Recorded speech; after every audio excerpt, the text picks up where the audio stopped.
నాకు ఎట్లా కట్టి పూట గడిస్తే చాలు అన్న వాళ్ళ జోలికి దేవుడు రాడు. చావైనా బతుకైనా నువ్వే ప్రభా, నిందైనా అవమానమైనా మేలైనా నువ్వే ప్రభా, నువ్వు తప్ప నాకు ఇంకా ఏరే వద్దయ్యా అని ఏ గుండె అయితే కొట్టుకుంటుందో ఆ వ్యక్తి మీద దేవుడు దృష్టి నిలుపుతాడు. హే నాకెందుకు అని పక్క దప్పుకుని వెళ్తాను అనుకో, నువ్వే దేవుణ్ణి పక్కన పెడితే దేవుడిని పక్కన పెడతాం పెద్ద కష్టమా? నువ్వు దేవుణ్ణి పక్కన పెడితే దేవుడిని పక్కన పెడతాం కష్టమా? ఆయన పక్కన పెట్టిన సంగతి కూడా నీకు తెలియదు బిడ్డ. ఆయన నిన్ను పక్కన పెట్టాడన్న సంగతి నీకు తెలియదు. నువ్వు అంటావు కదా, ఏందిరా ఆడు నన్ను పక్కన పెడితే నేను అన్ని పక్కన పెడతాం కుదరదేంది, నాకు తెలియదేంది, ఆడికే తెలిసింది నన్ను పక్కన పెట్టడం. నేను పక్కన పెట్టిన సంగతి కూడా అడిగి తెలియదురా అంటాం మనం. దేవుడు అంటాడు, నేను దాదాపుగా నా దగ్గర ఉంచుకోవాలనుకున్నాను, కానీ నువ్వు నన్ను పక్కన పెడతానికి ట్రై చేస్తున్నావు. నువ్వు నా సమయాన్ని పక్కన పెట్టేశావు, నువ్వు నా విశ్వాసమును పక్కన పెట్టేశావు, నువ్వు నా మాటలను పక్కన పెట్టావు, నువ్వు నా సన్నిధిని పక్కన పెట్టావు, నువ్వు దాన్ని వెతకట్లా. కాబట్టి నేను కూడా నిన్ను పక్కన పెడతా ఆరంభిస్తే వాట్ ఈజ్ యువర్ పొజిషన్? నేను కూడా పక్కన పెడతా. అలా మోషేను దేవుడు ఎంపిక చేసుకుని నడిపిస్తుంటే మోషేను పొగుడుతున్నారన్న ఒక జలసి, మోషే చుట్టూ ఇంతమంది ఉన్నారేందిరా కడుపుబ్బరం, మోషేకు కదలకుండా కూర్చోబెట్టి పరిచర్య చేస్తున్నారు వీళ్ళందరేంటి? తట్టుకోలేని హృదయం అది రగిలి రగిలి రగిలికి బర్నింగ్ హార్ట్ అంటారు. రగిలి రగిలి రగిలి నాలాంటి మైండ్ సెట్ గల్లవాడు ఈ ఇజ్రాయేలు సమాజంలో ఒక్కడైనను లేడా అంటున్నాడు కోరో. ఎటకేలకు దొరికాడు, చెయ్యెత్తాడు, నేనున్నాను రా బాబాయ్ భయపడమాక. ఏ మాత్రం తీసిపోలేదు. నీ లక్షణాలేందో నా లక్షణాలేందో పూసగుచ్చినట్టు అచ్చుగుద్దినట్టుగా ఉన్నాం. అట్లా కోరహు ఒకరిని ఒకరిని ఒకరిని పోగేసుకున్నాడు. ప్రియుల, అగ్ని రాజబెట్టింది ఎవరు చెప్పండి? కోరహు. ఏదేను తోటలో అగ్ని రాజబెట్టింది ఎవరు చెప్పండి? అపవాది. అపవాది కనపడిందా ఏదేను తోటలో? ఎవరు కనపడ్డారు? సర్పం కనపడింది. ఇజ్రాయెల్ సమాజంలో అపవాది కనపడిందా చెప్పండి? కనపడిందా? ఎవరు కనపడుతున్నారు? కోరహు. నీ ఇండ్లలో తగాద పెట్టేది కూడా మనిషే కనపడతాడు, నీ సంఘంలో తగాద పెట్టేది కూడా మనిషే కనపడతాడు. కానీ మెయిన్ పాలనంతా అపవాది. ఎవరైతే అపవాది నాడికి దగ్గరగా ఉంటారో, ఎవరైతే దురద చెవులు కలిగిన వారై ఉంటారో వారి చెవులోకి వస్తుంది అపవాది. ఆమేన్. వచ్చింది. కోరహు ప్రారంభమైంది. చాలా మంది పోగారు ప్రియులారా. మోషేకు యాంటీ గ్రూప్ ఒకటి ఫామ్ అయింది. మోషేకు యాంటీ గ్రూప్ ఏంటంటే మోషేకు మేము ఎదురు తిరిగామనుకున్నారు. ఇక్కడ వినాలి మీరు, వాళ్ళు తిరిగింది మోషే కాదు, దేవుడికి. స్తోత్రం, హల్లెలూయా. సేవకునికి వ్యతిరేకంగా తిరిగే మైండ్ సెట్ నీకుంది అంటే నీలో ఖచ్చితంగా అపవాది పనిచేస్తుంది. నువ్వు సేవకునికి వ్యతిరేకం కాదు, దేవునికి వ్యతిరేకంగా తిరుగుతున్నావు. కోరహు రాజబెట్టిన అగ్ని. ఒకానొక రోజు దేవుడు కోపం వచ్చి వాళ్ళను భూమి నోరు తెరిచింది. భూమి ఏం చేసింది? నోరు తెరిచి వాళ్ళందరిని మింగేసింది. కానీ కోరహు నాటిన బీజం పోలేదు, కోరహు నాటిన విత్తనం పోలేదు. కోరహు పోయాడు. కోరహుకు అప్పుడు స్పందించిన వాళ్ళు పోయారు. నువ్వు అనుకుంటున్నావు ఏం కాదులే అనుకున్నావు. కాదు. ఎవడైనను దేవుని ఆలయమును పాడు చేసిన ఎడల వానిని దేవుడు ఖచ్చితంగా పాడు చేస్తాడు. ఆయన పాడు చేయటం ఆరంభిస్తే వాని ఇల్లు పెంట కుప్ప అయిపోతుంది. ఆమేన్, హల్లెలూయా. కోరహు పోయాడు. కోరహుకు సపోర్ట్ చేసిన కొంతమంది ఏమైపోయారు? భూమి నెరలు విడిచి మింగేసి. కానీ కోరహు నాటిన విష బీజం అయితే ఇజ్రాయేలులో పోలేదు. అలా అల్లుకుంటూ సమాజం అంతా తిరిగేసిందండి. సుదీర్ఘంగా 3 సంవత్సరాల్లో 3 సంవత్సరాలే నిండా చెప్పాలంటే 2.5 సంవత్సరాల్లోనే ఎంత వ్యాప్తి చెందిందంటే 6 లక్షల కాల్బలములు లేదా 20 లక్షల మంది ఉన్న ఇజ్రాయేల్ ప్రజలందరూ కూడా మోషేకు వ్యతిరేకమైపోయే పరిస్థితి వచ్చింది. ఈవెన్ అహరోను, మిర్యాము కూడా వన్ సైడ్ అయిపోయాడు మోషే. దేవుడు కోరుకొని నిలబెట్టుకొని ఇంతమంది ప్రజలను విడిపించి కనాను దేశమునకు తీసుకెళ్లాలని దేవుడు కాన్సెప్ట్ పెట్టుకుని ప్లాన్ వేసుకుని వస్తే ఆ ప్లాన్ను తిప్పికొట్టడానికి అపవాది చేసిన పని ఏంటంటే ఒక్క కోరహ చాలు, ఒక్కడ సరిపోయాడు. ఏదేనో తోటను మొత్తం వ్యాప్తి చేసి భూమి అందంతటా ఏదేనో తోటను పెట్టాలని దేవుడు అనుకుని వస్తే ఒక్క సర్పం పాడు చేసి. అందుకు చెప్తున్నాడు, ఆశీర్వాదమును శాపమును, జీవమును మరణమును.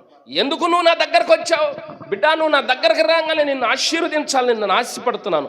నువ్వు కూడా ఆశీర్వదించబడాలని నా దగ్గరకు వచ్చావు. దీని వరకు గ్రీన్ రైట్. కానీ ఇక్కడ ఒక చిన్న మిస్టేక్ ఉంది, చిన్న ప్రమాదం ఉంది. ఆశీర్వాదం కోరుకుని వచ్చిన నీవు శాపాన్ని సంపాదించుకోవద్దు. జీవమును కోరుకుని వచ్చిన నీవు మరణాన్ని కోరుకోవద్దు. నేనెందుకు కోరుకుంటానండి? నేను ఆశీర్వాదం కావాలని వచ్చా, నేను జీవం కావాలని వచ్చా. నేనెందుకు కోరుకుంటాను? నీకు తెలియదు బాబు, నీకు తెలియకుండా నిన్ను మరణం వైపు డ్రైవ్ చేసే ఒక దుష్ట శక్తి ఇక్కడ ఉన్నది. నీకు తెలియకుండా నిన్ను కర్సలోకి నడిపించే ఒక రాంగ్ డైరెక్షన్ ఇచ్చి నడిపించే ఒక దుష్ట శక్తి ఇక్కడ ఉంది. బండ మీద సర్పము జాడ, సొలొమోను భక్తుడు అన్నాడు. నా బుద్ధికి మించినవి 3 ఉన్నవి, నేను గ్రహింపలేనివి 4 ఉన్నవి. బండ మీద సర్పము జాడ. బండ అనగా క్రీస్తు మీద అంటే సంఘము. ఈ బండ మీద నా సంఘమును కట్టుదనన్నాడు. ఆ సంఘములో సర్పము జాడ. సర్పము ఎవరంటే ఆదాము అవ్వల దగ్గర పనిచేసిన సర్పం. ఆ సర్పం ఏం చేస్తుందంటే కోరహు లాంటోడు కావాలి. ఆ సర్పం ఏం చేస్తుందంటే అవ్వలాంటి వ్యక్తిత్వం కావాలి. కొంచెం నేరో మైండ్ ఉంటే చాలు, నాకు సరిపోతుంది. కొంచెం నేరో మైండ్ ఉంటే చాలు. అక్కడ జరిగే ప్రతిదానికి నేరో మైండ్. ఆ కుటుంబాన్ని పాడు చేసే చిన్న మైండ్ సెట్ ఎవరికని ఉంటే చాలు, నేను దూరిపోతాను అంతే. వాళ్ళకి రవ్వంత ఉంటే చాలు, నేను ఫుల్ఫిల్ చేస్తుందని అని పని చేస్తుంది సర్పం, అని పని చేస్తుంది అపవాది. నువ్వు నేను మిత్రమా ఆశీర్వాదాన్ని తప్ప శాపాన్ని కోరుకోను. నువ్వు నేను మిత్రమా జీవాన్ని తప్ప మరణాన్ని కోరుకోను. నువ్వు ఆశీర్వదించకపోయినా నువ్వు నాకు కావాలి ప్రభు అన్న మంచి హృదయమే మన. ఎవరు ఈరోజు ప్రభుని ఆరాధిస్తున్నారో, యావత్ ప్రపంచం అంతా ప్రభు దగ్గరకు వస్తున్నారో, అందరి మనసుల్లో ఉన్న ఒకే ఒక ఆలోచన, అయ్యా ఈ లోకం నాకు వద్దు ప్రభా, నా బ్రతుకు కాలం అంతా నీ పాదాల దగ్గర బతుకుతాను, చావైనను బతుకైనను నువ్వు ఉంటే చాలయ్యా నీ పాదాల దగ్గర బతుకుతాననే ఒక మంచి ఎయ్యంతో, ఒక మంచి లక్ష్యంతో మనం ప్రభు దగ్గరకు వస్తాం. కాబట్టి మనం దేవుని మందిరంలో ఉంటున్నాం. ఆమేన్.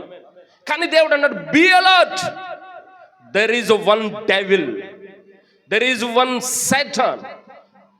వ్యతిరేక స్వభావాన్ని పుట్టించే ఒక స్పిరిట్ అక్కడ ఉంటుంది. అందుకు జీవవృక్షము పక్కనే మరణమును పెట్టాడు దేవుడు.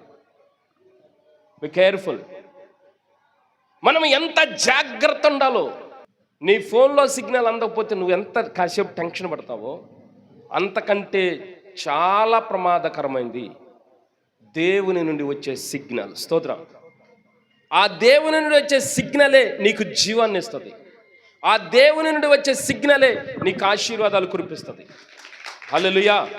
ఇప్పుడు నువ్వు ఆశీర్వాదం కోరుకున్నాను అంటే ఆశీర్వాదం రాదండి. నేను జీవాన్ని కోరుకున్నాను అంటే జీవం రాదండి. సిగ్నల్ ఉంటుంది. ఆమేన్. హల్లెలూయా. నీ ఆత్మీయ జీవితం అంతకంటే very very important and at a same time very sensitive.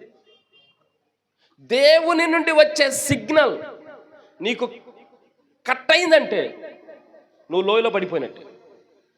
ఆ దేవుని నుండి వచ్చే సిగ్నల్ నీ దాకా రాకుండా ఎప్పుడు ప్రయత్నం చేసి ఆ సిగ్నల్ కట్ చేసేట్టుగా ప్రయత్నం చేసే అపవాది నీ వెన్నంటి ఉంటాడు. మీ విరోధి అయిన అపవాది ఎవరిని మృంగుదునా అని గర్జించు సింహము వలె తిరుగులాడుతున్నారు. అంటే చెప్పనా, నా చుట్టూ తిరుగుతున్నాడు, నీ చుట్టూ తిరుగుతున్నాడు. నీకు నాకు దేవుని సిగ్నల్ రాకుండా ఆ సిగ్నల్ కట్ చేయటానికి అది వాడే పదము ఫస్ట్ నిన్ను సంఘం నుంచి బయట నెట్టేయాలి. నిన్ను సంఘంలో నుంచి బయటికి నెట్టేయాలంటే అది వాడే 2 వెపన్స్, పవర్ఫుల్ వెపన్స్. ఒకటి నీ కోరికలు. లోక సంబంధముగా నీకు ఏ కోరిక అయితే బలంగా ఉంటుందో, నీ కోరిక ఏదైతే బలంగా ఉంటుందో దాని వైపు నిన్ను అడుగులు వేపించేది ఫస్ట్ పాయింట్. సెకండ్ పాయింట్ ఏంటంటే సంఘములో సేవకునికి నీకు వ్యతిరేకతను పెడుతుంది.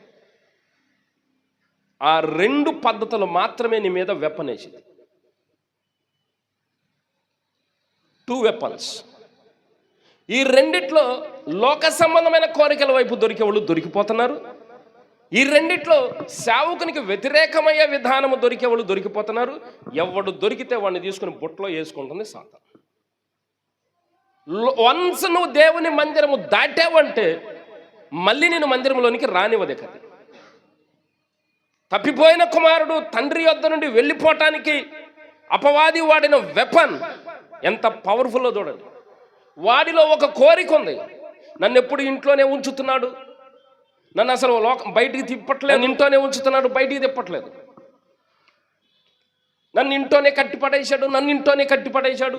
లోకం చాలా అందంగా ఉంది, లోకంలో చాలా హాయిగా ఉంది. ఇక్కడుండి చూస్తే లోకం బ్యూటిఫుల్గా కనపడింది, ఆమెన్. కానీ అక్కడికి వెళ్తే తెలిసింది దాని ముళ్ళు ఎంత ప్రమాదకరమో. నేను ఈ మధ్య చూసా, ఒక్కొక్క చెట్టు ఉంటుందంట అడవిలో, ఆఫ్రికా అడవుల్లో ఉంటుందంట.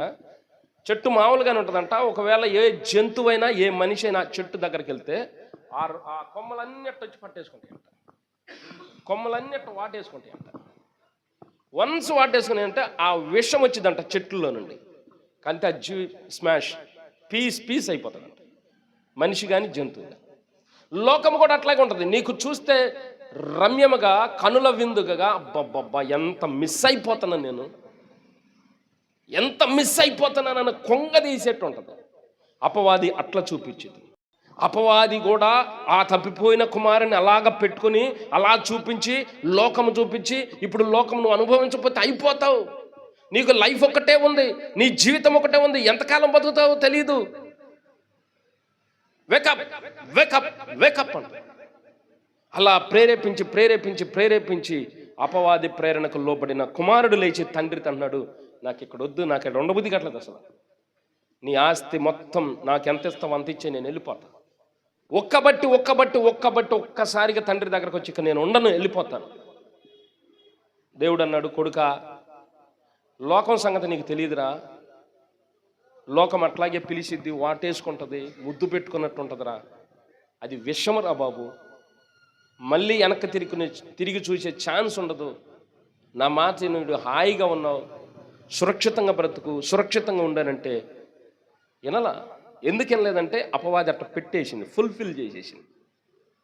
ఈరోజు దేవుడు నీకేం చెప్తున్నాడంటే, ఆశీర్వాదము శాపము పెట్టానంటే ఆశీర్వాదము ఉన్న దాని దగ్గరే శాపం ఉంటుంది. నిన్ను ఆశీర్వాదము పొందుకోకుండా ప్రేరేపించే అపవాది ఒకటి ఉంటుంది. ఆ అపవాది మాట వినకుండా ఉండే జాగ్రత్తలు నువ్వు తీసుకోవాలి. స్తోత్రం. అవి నిన్ను రోజు చేసి రోజు మాట్లాడి నీ మీద ఏదో ప్రేమ కారిపోయినట్టు చూపించి చివరికి నీ మైండ్లో ఫిక్స్ అవుతావు ఒకదానికి. ఎస్, వదిలేద్దాం, ఇక ఈ భక్తి వదిలేద్దాం, ఈ ప్రార్థన వదిలేద్దాం. నువ్వెవరితో సహవాసం చేయాలి తెలుసా? ఆత్మతో రగిలే వాళ్ళతో సహవాసం చేయాలి. నీ సహవాసాన్ని బట్టి చెప్పొచ్చు నువ్వు ఆత్మీయుడివో కాదో.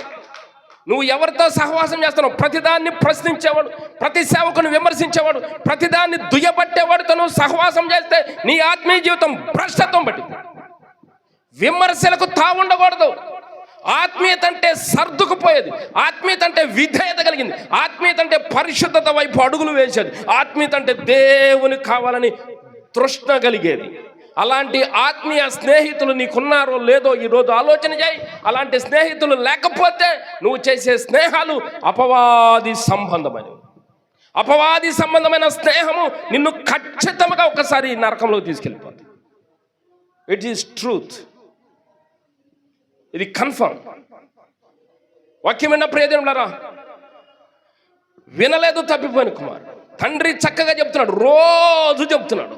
ప్రతి వారం ఎందుకు వాక్యం చెప్తారంటే, బిడ్డా జాగ్రత్తమ్మా, నిలబడ్డట్టే కనపడుతున్నావు తల్లి, నిలబడినట్టే ఉంటున్నావు కుమారుడా, కానీ అపవాదికి ఎక్కువ ఛాన్స్ నీ దగ్గర ఉందమ్మా.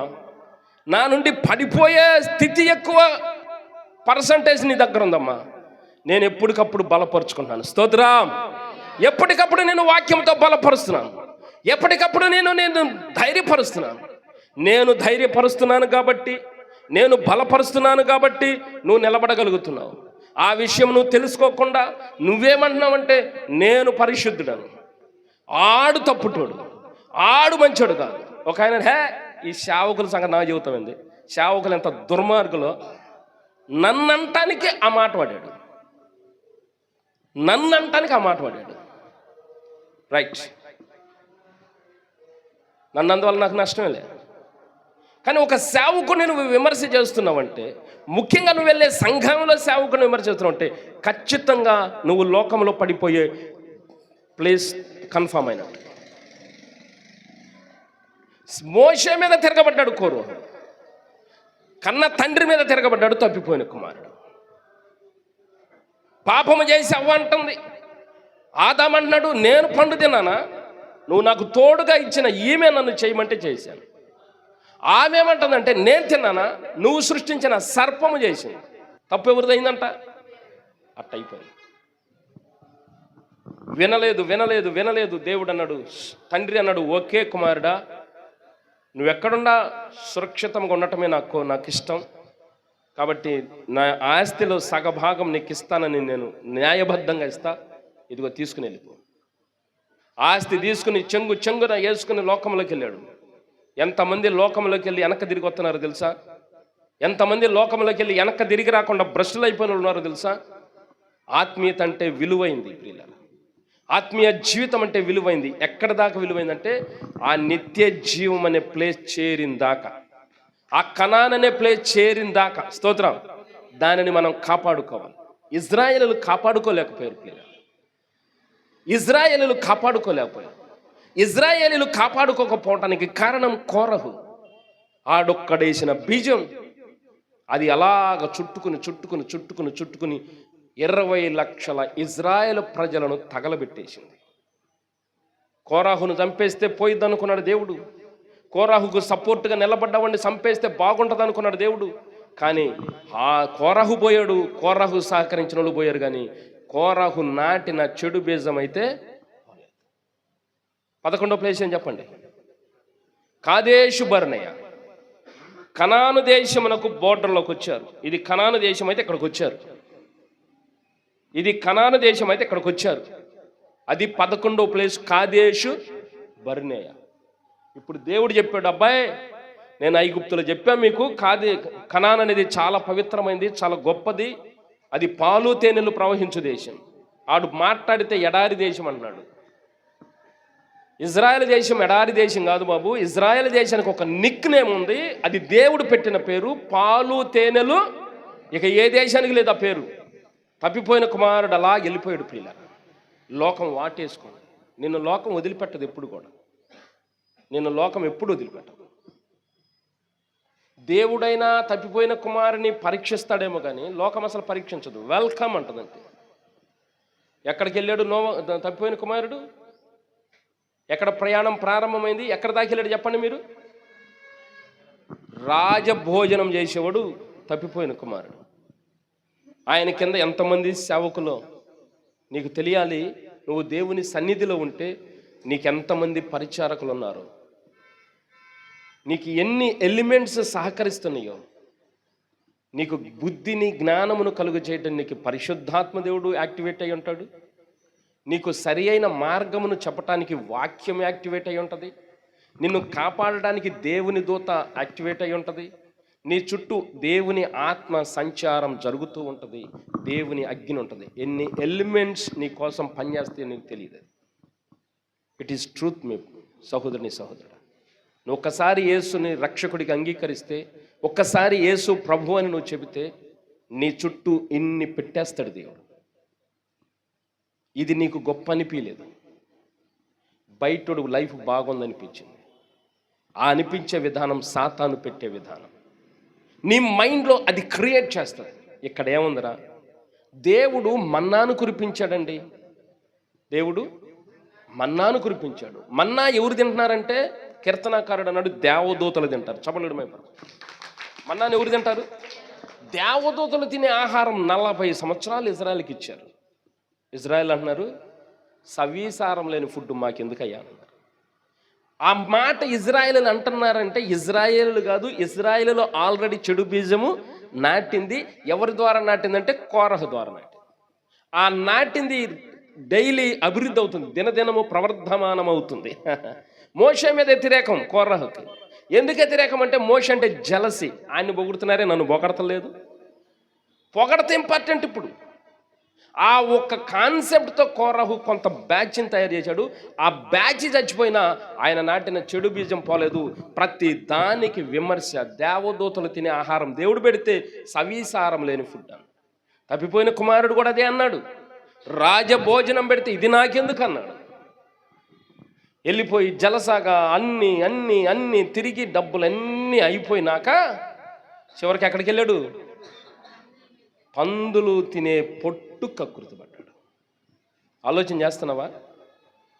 ఆయన అంటే దేవుని కుమారుడు, ఆల్రెడీ రికార్డెడ్ అయిన పేరు, కాబట్టి తిరిగి రావడానికి అవకాశం ఉంది. నీ పేరు అసలు రికార్డులో ఉందో లేదో తెలియదు నీకు. ఆల్రెడీ దేవుడు అసలు నిన్ను తన బిడ్డగా అంగీకరించాడో లేదో నీకు తెలియదు. నీకు కన్ఫర్మేషన్ లేదు. వెళ్ళినోడివి తిరిగి వస్తామని గ్యారెంటీ ఉండదు. ఆదామవ్వలు పడిపోతే అక్కడి నుండి మళ్ళీ వాళ్ళ సంతానం తీసుకురావటానికి దేవుడు అబ్రాహాము దాకా పట్టింది. అబ్రాహాము దాకా పట్టిందండి. అబ్రాహాము దగ్గర సెపరేట్ జనరేషన్ క్రియేట్ చేసుకోవాల్సి వచ్చింది. ఆదాము తిరిగి రాలేదు. నేను వెళ్ళిపోతే మళ్ళీ తిరిగి వస్తాను అనుకున్నామేమో, రాదు. ఈ చర్చి కాకపోతే ఇంకొక చర్చి అనుకున్నామేమో, కుదరదు. ఏదేను తోట ఒక్కటే ఉంది భూలోకంలో. నీ పేరున ఒక సంఘమే ఉంది. హల్లెలూయా.